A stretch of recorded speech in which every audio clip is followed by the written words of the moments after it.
All right, chapter 18 in the Klein textbook is all about aromaticity. If you hear of something that's aromatic, what's the first thing that pops into your head? A ring? As a non-chemist, if you said, oh, this is aromatic to your mom, assuming your mom's not a chemist, something that smells, right? So that was the old definition of aromatic compounds, was something that was smelly.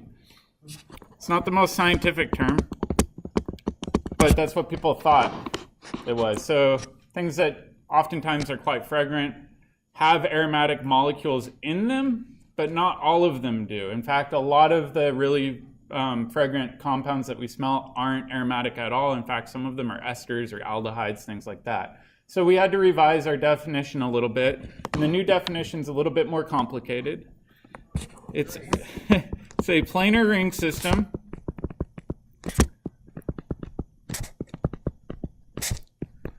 with 4n plus 2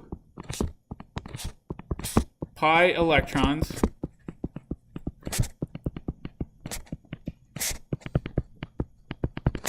that are delocalized. So the classic example of an aromatic system, right, is we've got benzene. If we think about the pi electrons in benzene, how many do we have? Got 6 pi electrons, right? So 6 pi electrons, we think 4n plus 2, where n equals 1. All of a sudden we could say 4 times 1 plus 2 equals 6 electrons. So benzene has 6 electrons. It follows that 4n plus 2 rule. We'll talk about that in more detail. So that's one big thing we have to pay attention to, is the number of pi electrons. The second thing we need to look at is whether or not it's planar. In this case, we know benzene's planar because we're locking them into that sp2 conformation, right? And then we know those electrons are completely delocalized because when we think about it, all the way back to first term, I've been reinforcing this idea of resonance. Those electrons can go back and forth. They're delocalized. In fact, so much so that oftentimes when you see benzene written in a textbook, you don't see the double bonds. People will just write a circle on the inside, indicating complete delocalization around those pi bonds. Does that make sense? Yep. N stands for? N is any sort of whole number, right? So it could be 1, it could be 2, it could even be 0, but it can't be a half number, right? So N needs to be some sort of integer. So if we think about it, the number of pi electrons could be 2, it could be 6, it could be anything where N is some sort of whole number. We'll talk more about that later, but that's referred to as Huckel's rule. All right, so let's talk about some of the nomenclature. The nomenclature gets a little bit tricky. I'm just going to erase this to free up space. And we've actually seen some of this in our our NMR section.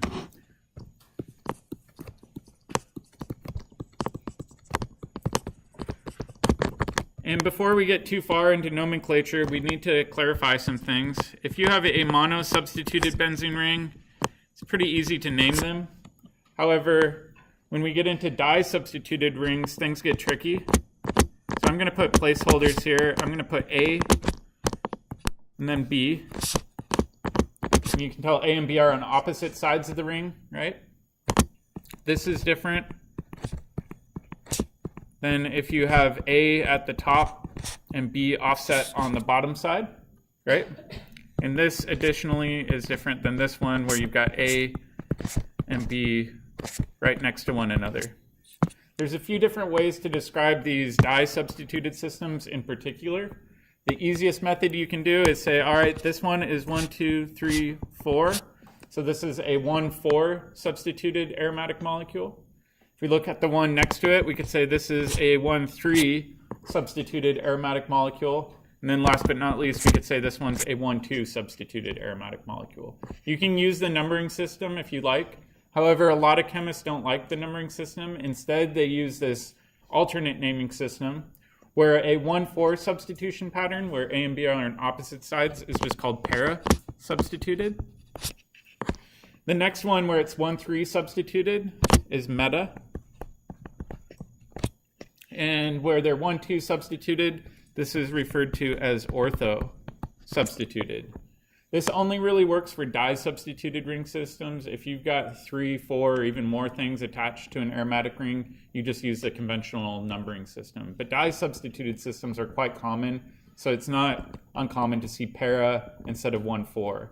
Alternatively, too, people use these abbreviations where it's just P, M, and O.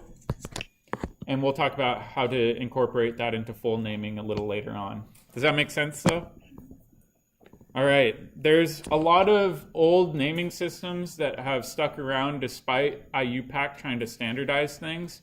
And because of that, IUPAC essentially threw up their arms and they said, fine, we give up. You guys are allowed to use some of these old names. So let's go over some of the old naming that's actually still IUPAC allowed.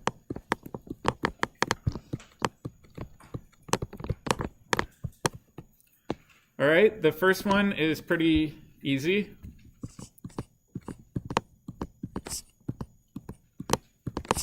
Most people, if they look at this, would call this methylbenzene.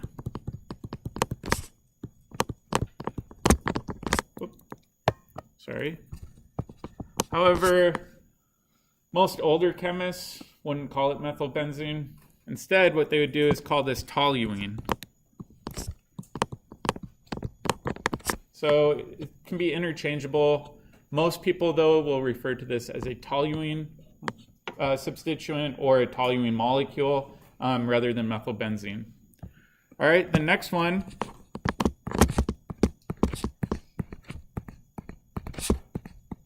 that we have could be called hydroxybenzene.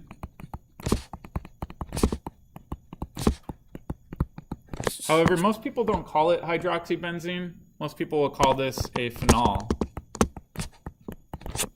So again, it's not using the normal IUPAC standards.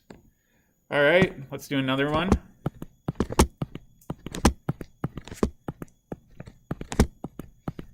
This one's now an ether, where we've got a methoxy group coming off of it. What do you think this should be called using our normal conventional IUPAC naming system for ethers? What was that? Methoxybenzene, exactly.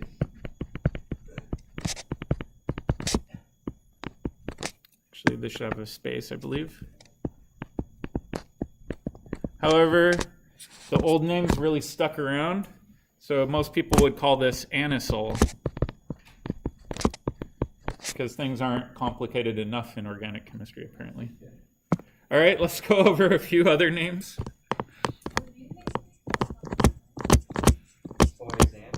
On exams, I'm more than willing to accept either or.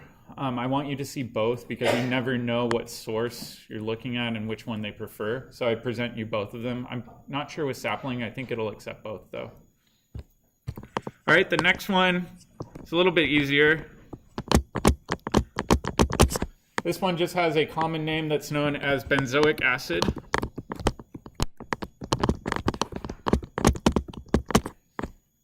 So it really just has one name. The next one is a ketone.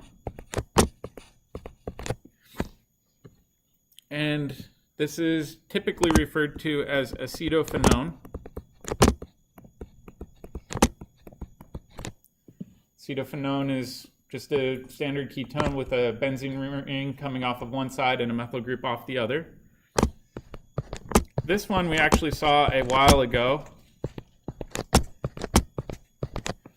It's one used to make polymers, primarily styrofoam. Does anybody know what this is called?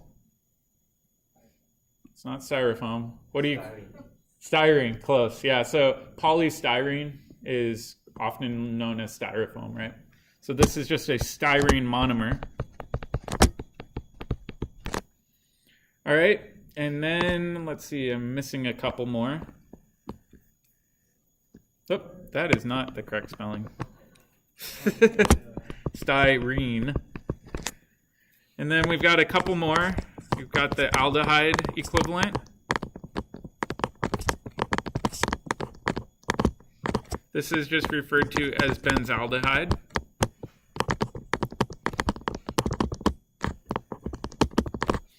Doesn't really have two names. People just call it benzaldehyde. Got a couple more.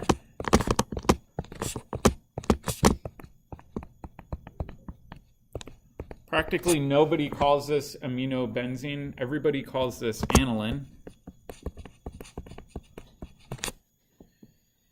And I think that's just about it for the big ones that we commonly see. I guess I'll do one more.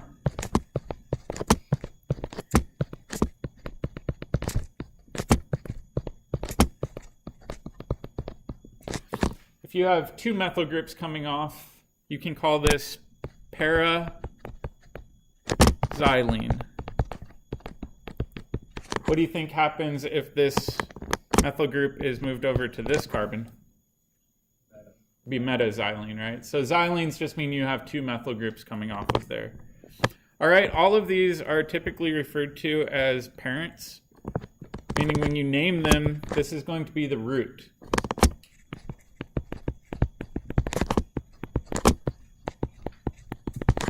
Used in naming. Does that make sense? So previously we saw our parent or our root was the longest carbon chain. This now overrides that. It basically says that that aromatic molecule containing one of these functional groups now has this new naming system. Does that make sense? All right, so let's try one. And I want you guys to help me name it, but first thing we need to do is identify the parent, and then we'll do the naming.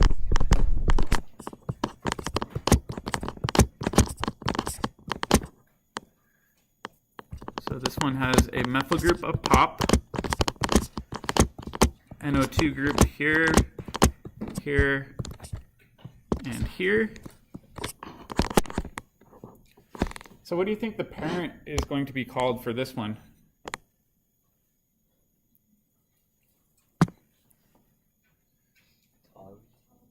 Toluene, right? It's got a methyl group off of there. So the parent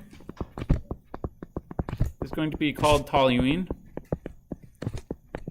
And what I like to do is even just highlight that parent backbone and say, all right, everything in blue is our parent. And now we need to identify the substituents coming off of that parent, and we need to number it, right?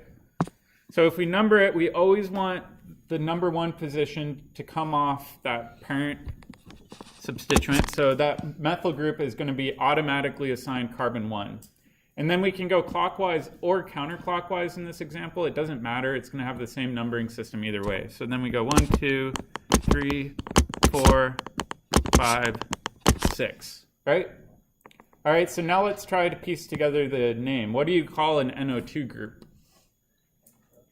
Nitro, right? Okay, so let's put this together. We'd say,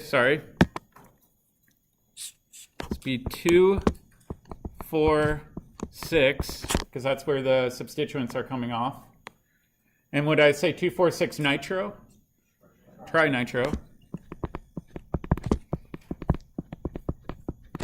Toluene. Does anybody know what this is more commonly referred to as? TNT, right? So if we look at this, we've got TNT. You know that song? I'm trying to remember the band.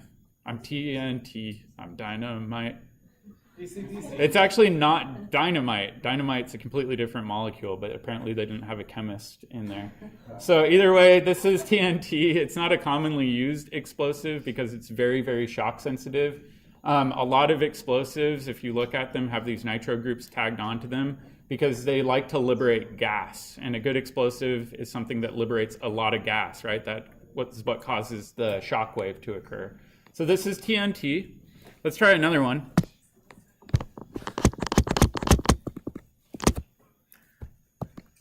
We'll make this one a little bit different.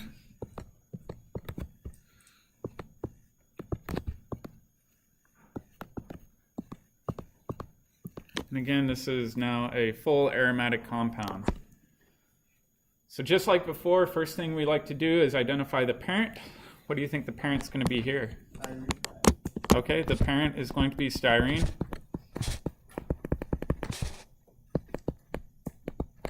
All right, when we go ahead and number it, we want the main functional group from your parent to be assigned carbon 1.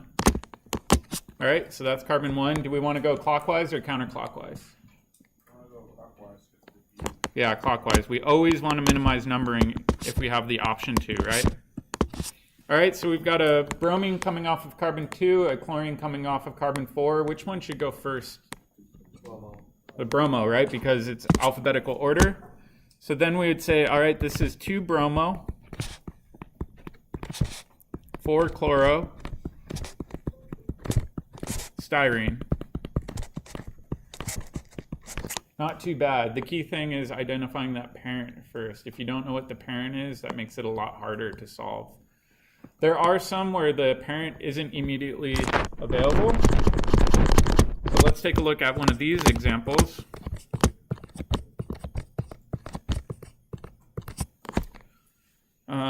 Actually, I'm going to do this. We'll do a bromine right there. All right, if we look at the parent, none of them were listed in that last chunk that we covered, right? So what do you think our parent would just default to? Benzene, right? Okay, so now we want to number it, but then the question is, what gets assigned carbon 1? What do you guys think? Bromine, right? Because it's lower in the alphabet, we would go 1, 2, 3, 4, 5, 6. We know our parent is just going to default to benzene, which means this compound must be called 1-bromo,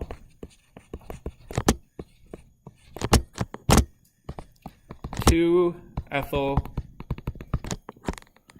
benzene. What would be an alternative name for this?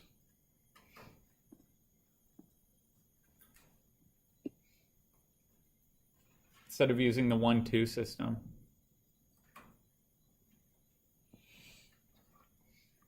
Ortho, right? So you could refer to this as ortho-bromo-ethyl-benzene. Sometimes people will use that. Sometimes people use the numbering. I want you to know both of them in case you're seeing one source that has one or another one that has the opposite. So get used to seeing them both ways. Make sense? Yeah. So if you do ortho, is there a dash? Yeah, so for ortho, you do an O dash and then the rest of it rather than the numbering system. Great question. And to get super nitpicky, the ortho, the O should be italicized. So when you write it, make sure it's italicized. I'm just kidding. All right, let's go a bit into the theory of aromatic molecules. Aromatic molecules are really important in organic chemistry. And then the question is, well, why? Why do they show up all the time? All right, so let's try to address that. Why is benzene special?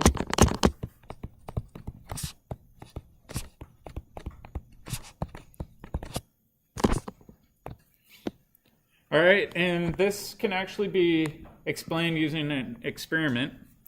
So let's say I have cyclohexene, not benzene, and I'm trying to make cyclohexane.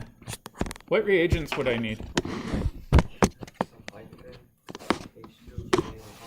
I would need some sort of hydrogen, right? And then I would need some sort of metal catalyst. Oftentimes we saw palladium on carbon was the catalyst of choice for most organic chemists. And so you can do this experiment, reduce that double bond and get to an alkane, and you can actually determine the energetics of this reaction, meaning what's the enthalpy and entropy for this reaction. And in fact, they did that and they found the enthalpy, the standard enthalpy, was negative 120 kilojoules per mole. All right? So they can measure the amount of energy basically required to do that reduction. All right? When we try to do this with benzene, you can still reduce benzene. However, it's not as easy because we've got 3 double bonds to reduce. So you need 3 equivalents of hydrogen. And you typically have to use a special nickel catalyst. In fact, most chemistry labs don't even have the equipment to do this because it's a really hard reaction to perform because this must be done under really high PSI. Much, much higher than the above reaction. The above reaction can be done using a normal gas cylinder. The one below you have to have very specialized glassware and equipment for. All right? And if we think about that, what do you think the expected delta H should be based on the one above it? Yeah. So they expected the delta H naught to be negative 360 kilojoules per mole, right? Makes sense. There's 3 of them, so you just multiply it by 3. However, what they found was something different. And they found that the delta H naught for this system was actually negative 208 kilojoules per mole. And basically what they deduced from this experiment was that there's some sort of stabilization occurring in that aromatic ring, right? It doesn't want to release as much energy as you think it should release, right? It's actually resisting this change. And what they call that is aromatic stabilization.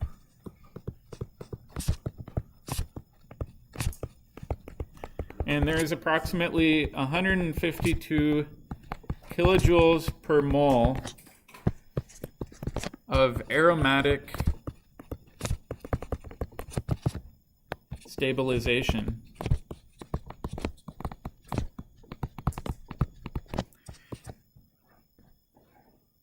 So there's something about aromatic molecules that makes them inherently more stable. What do you guys think that might be? Just using what you know from first term. Resonance, right? It has a huge amount of resonance. It does not want to give up that resonance stabilization. Yep. Pounds per square inch. Sorry, that's kind of an American unit, not used elsewhere in the world. So PSI is just gas pressure. So pounds per square inch is commonly used in the US. Most people outside the US don't use it. Yeah. All right, so let's take a look at some of the unique reactivity with aromatic molecules. So aromatic molecules have unique reactivity.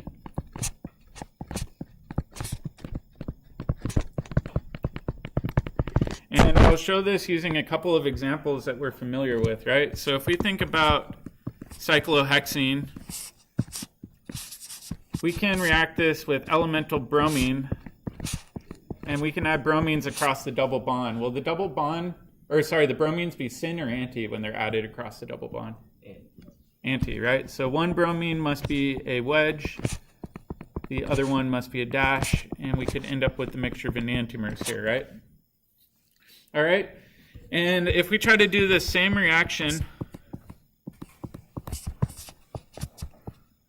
with benzene, it'll just stare at the bromine and nothing occurs.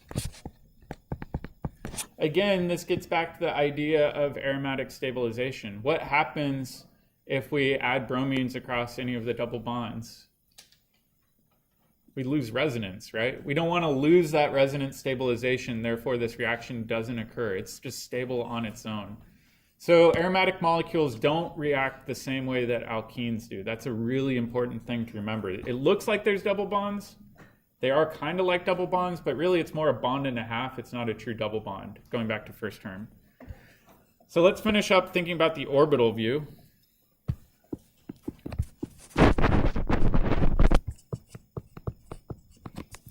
And I'm just going to stick with our classic example. What's the hybridization of all of the atoms in benzene? Yeah, they're all sp2. So I'm going to try to draw this on its side a little bit. So I've got a carbon here, got another carbon going back, carbon here, carbon here.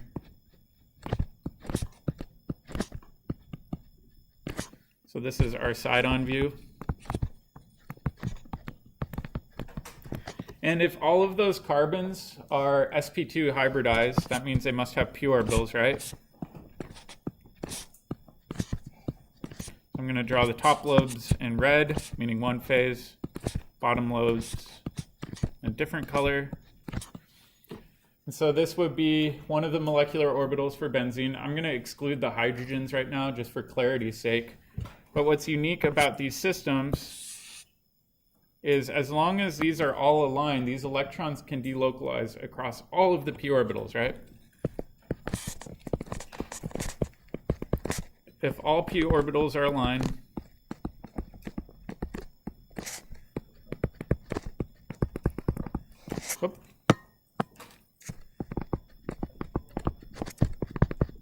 then your electrons can delocalize.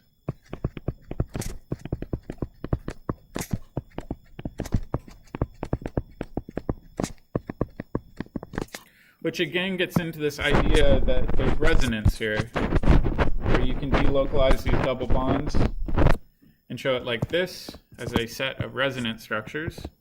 So it's not that any bond's a true double bond, they're in between.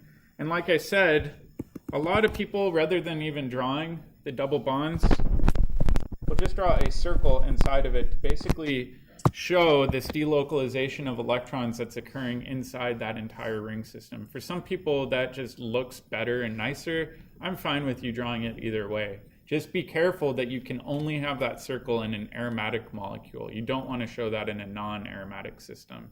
Does that make sense? All right, I think that's where we're going to leave off today.